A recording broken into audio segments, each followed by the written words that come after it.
Приветствуем наших подписчиков и гостей канала Эзотерика для тебя. Друзья, мы вас всех приветствуем в изобилии и достатке. Сегодня в этом видео мы с вами уделим внимание 11 июля. Поговорим, что это за такое крапивное заговение. А это по народному календарю, что за великий церковный праздник в честь иконы Божьей Матери, почему сегодня нельзя было выливать воду по народным приметам и почему именно крапиве уделяли наши предки особое внимание. И с вами проведем оберег от порчи из глаза. Поэтому обязательно досмотрите это видео до конца, много полезной и нужной информации для вас. А прямо сейчас подпишитесь на канал Эзотерика для тебя, ставьте лайк этому видео и обязательно поделитесь этим видео с теми, кого вы любите, цените и уважаете. Пусть они также знают эту важную информацию. Народный праздник «Крапивное заговение» отмечается 11 июля. В этот день отмечается память мучеников, бессеребренников и чудотворцев Кира и Иоанна. А вот православные 11 июля чествуют икону Божьей Матери Троеручницы. Другие названия праздника этого дня – канун Петрова дня, конец Петрова поста и крапивные заговины. Этот праздник 11 июля берет начало с дохристианских времен, когда люди почитали богов, животных и растения. Так считалось, что крапива обладает большой магической силой. И именно 11 июля – это день, когда она наиболее полна целебных свойств, которыми нужно обязательно было воспользоваться. Именно поэтому эту дату в народе называют крапивное заговенье. Крестьяне высоко ценили крапиву за ее полезность. Из нее готовили салаты, супы, начинки для пирожков, а также солили и квасили. Из листьев молодой крапивы делали отвары и настои, которые обладали свойством восстанавливать силы и останавливать внутренние кровотечения. Девушки применяли это растение в косметических целях, ведь его отвар укрепляет волосы и предотвращает их выпадение. Также крапиву применяли и в быту. Из нее получали волокно, которое вполне могло конкурировать с льном и хлопком. Считалось, что крапивный холст, вытканный перед Петровками, помогает от боли в пояснице. Из крапивной ткани шили крепкие паруса, мешки, а иногда даже и одежду. Так что знаменитая сказка Андерсена, в которой девушка шила братьям рубашки из крапивы, основана на реальных фактах. Наши предки приписывали и мистические свойства крапиве. Ее, к примеру, считали достаточно хорошим и сильным оберегом от дурного сглаза. А чтобы избавиться от негативной энергии недоброжелателей, нужно было по народным приметам сжечь семена крапивы на углях, а полученный дым пустить по дому. Для этих целей также в этот день вешали крапиву на окна и двери. 11 июля – крапивное заговение и канун Петрова дня. В этот день многие пытались счастья, отправляясь на поиски цветущего Петрова креста или чешуйника. По приметам, кто его найдет и вырвет с корнем, тот получит оберег от нечистой силы и зла людского. К тому же верили, что это растение может подсказать, где спрятан клад. Однако обрести его было непросто, ибо нечистая сила насылала на идущего морок и страх. В этот день было принято обжигать друг друга крапивой. Считалось, что это способствует укреплению здоровья.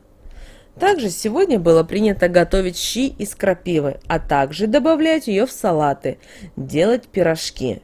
Не обходилось застолье и без чаев из этого растения. Крестьяне 11 июля начинали копать первую картошку, которую варили и ужинали ею же, предварительно прочитав над ней молитву «Отче наш».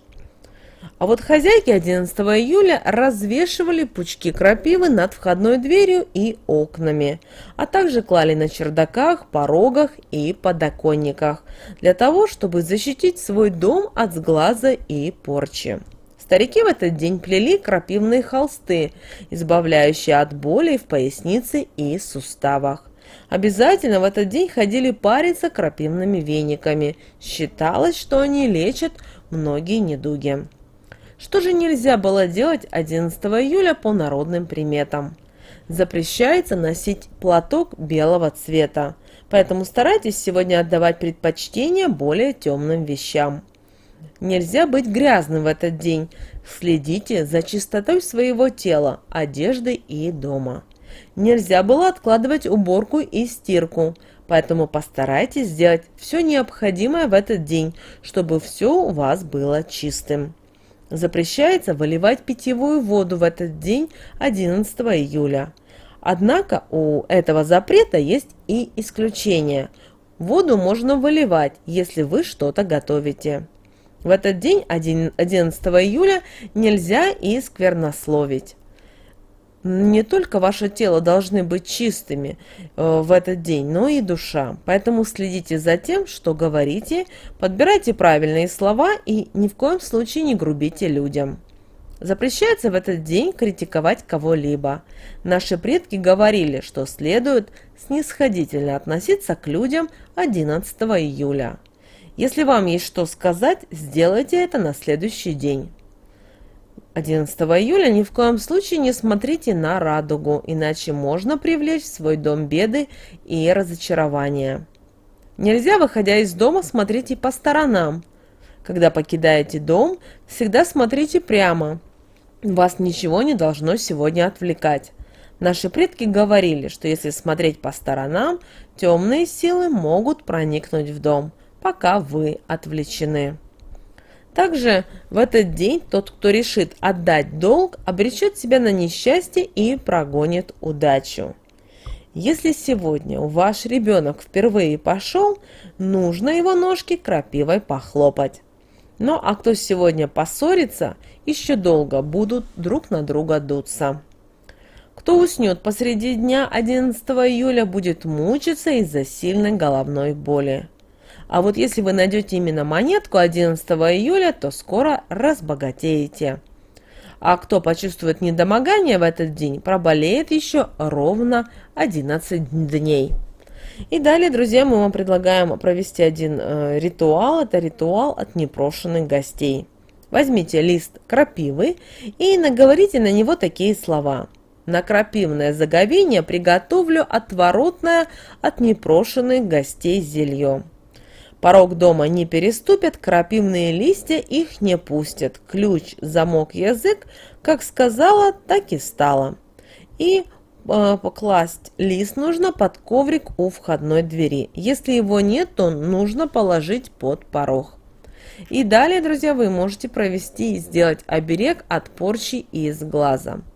11 июля соберите 7 или 9 листиков крапивы, принесите домой, вымойте и скажите следующие слова. От грязи вымытая, от пыли очищенная. Так имя называйте: от грязного слова огради, от злого умысла защити, чтобы было чисто его бытие, нету места в его жизни беде. Да будет так.